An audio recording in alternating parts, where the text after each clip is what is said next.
Hey guys and gals, today I come to you with yet another weekly review of Gintama the manga. And before I get into that, I do want to tell you some news regarding the anime. So earlier this week, probably about Monday or Tuesday, I saw, I'm on Twitter, so I'm browsing through and I saw the official website for Gintama. And it basically, they had a post saying that the Shogun assassination arc is going to start on December 2nd. So they're skipping out on some comedy arcs, some comedy stuff, and they're getting straight into the Shogun assassination arc. So after next week's episode and probably one or two more funny episodes and then straight into that. And once it gets into that, there can be no in between funniness because it will throw off the whole balance. And after the Shogun, it's gonna be this arc that we're seeing right now, which I have to say, it's not really like two different arcs. It's just one long arc that started from last year. So if you are a manga reader only, you get hype. I mean, there you might be kind of sad that they are skipping out some things, but do get hype. If you're an anime only watcher, I suggest don't read the manga just yet. Wait till the anime comes out, and then you'll see what we, the manga readers, have been going through, the suffering for almost a year. So to get into this week's chapter, we get a flashback with Katsura, his background, and some other stuff concerning the Joy War, and then we'll get into the fight between him and Neptune. So in the flashback that we have, we see the other members of the Joy of from the Joy War, from Gintoki's, Katsura's, and Sakamoto's group and Takasugi's group, and they're all sitting around basically comparing who is the strongest, who if Gintoki, Takasugi, Katsura or such is the strongest. And we get to the part where they say Katsura, they can't decide if he's really strong because, they say he's like a general, but he's always behind the scenes.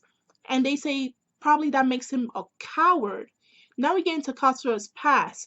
As you know, he along with Gintoki and Takasugi were orphans. And the reason why he was an orphan was because he lost both his parents to an illness and he was living with his grandmother. So, he lost all his wealth and everything. He was living pretty well prior to his parents' death.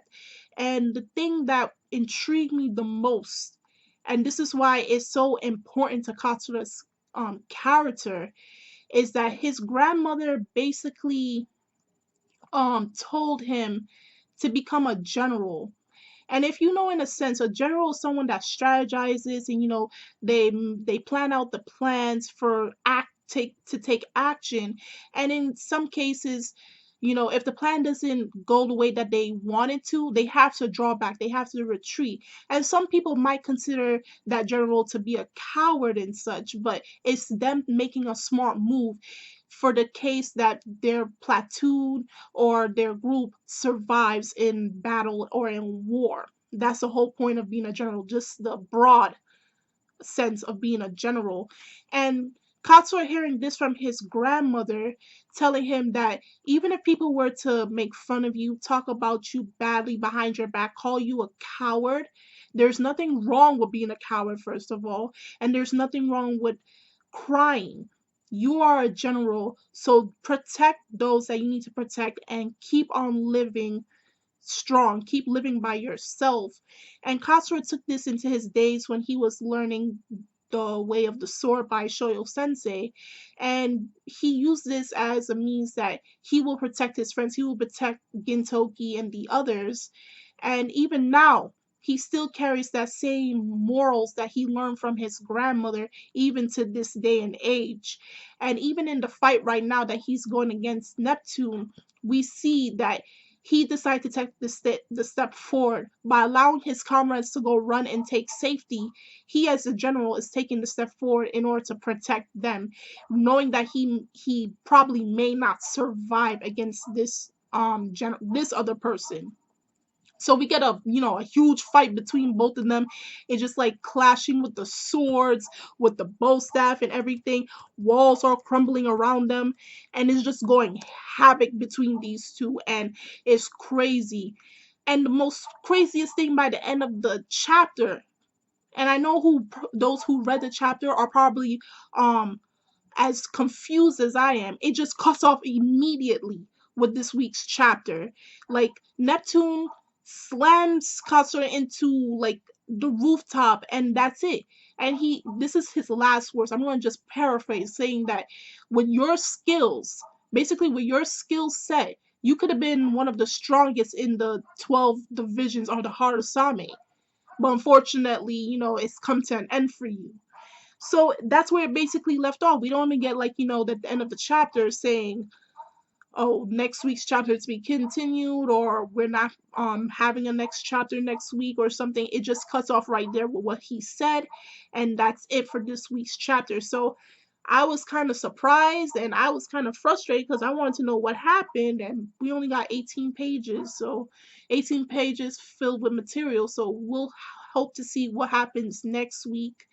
And yeah, that was just a big surprise. So stay tuned for the Shogun assassination arc, December 2nd. Tell me your thoughts on this week's chapter. Tell me what you are expecting for this arc that's coming in December really quickly. Um, Check us out on Twitter and on Tumblr. If you like to become a member of our Facebook page, it's in the description box below. What do you think happened to Katsura? Is he dead? Is he alive? Is he having something else up against his sleeve? He is a general, and in this case, he is the strongest that they have right now, and they truly do need Katsura in this war right now. So yeah, just tell me your thoughts, your opinions on this week's chapter. And I'm Kimmy Chun of Anime Legends Podcast, and I will see you guys later.